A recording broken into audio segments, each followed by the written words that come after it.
Hi, I'm Nick Ortiz. I'm a board-certified disability insurance attorney, and today I'm here to talk to you about the Guardian Life Insurance Company of America. More specifically, we're here today to talk about the reasons why Guardian Life may have denied a disability insurance claim and what you can do about it. So I'm going to go over some of the key reasons why Guardian Life denies insurance claims. But this isn't going to be all-encompassing and identifying every single type of reason that they might give, just some of the more common ones. So perhaps one of the most common ones is that they say that there is insufficient objective medical evidence to support the claim. What are objective medical findings? That's things like x-rays, MRIs, CT scans, ultrasounds. They want to see that there's positive findings with that type of test. But the problem is there are certain types of conditions that aren't conducive to having objective findings.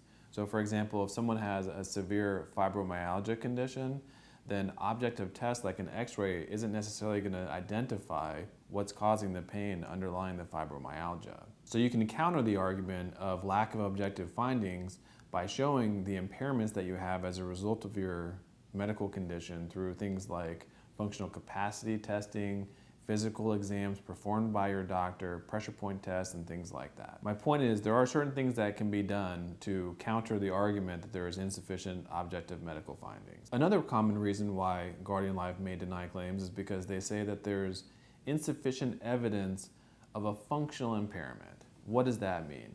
In short, it means that although you have medical records and even you may have x-rays and things like that, they're going to argue that that doesn't necessarily indicate why it is you can't perform work activity.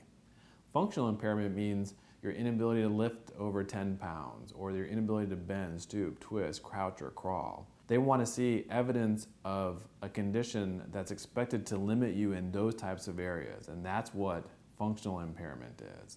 So if you have any evidence that goes to show your level of functional impairment, maybe some opinions from your treating physician, or if you've undergone a functional capacity evaluation itself to measure those things, then that is one way to counteract that type of denial. Another sample reason for denying a claim is, let's say that someone had primarily a sedentary job, which is a desk job, and they say that we think you could perform sedentary work and therefore you're no longer disabled. But the problem is maybe they didn't take into account the cognitive requirements or the thinking requirements of that type of job.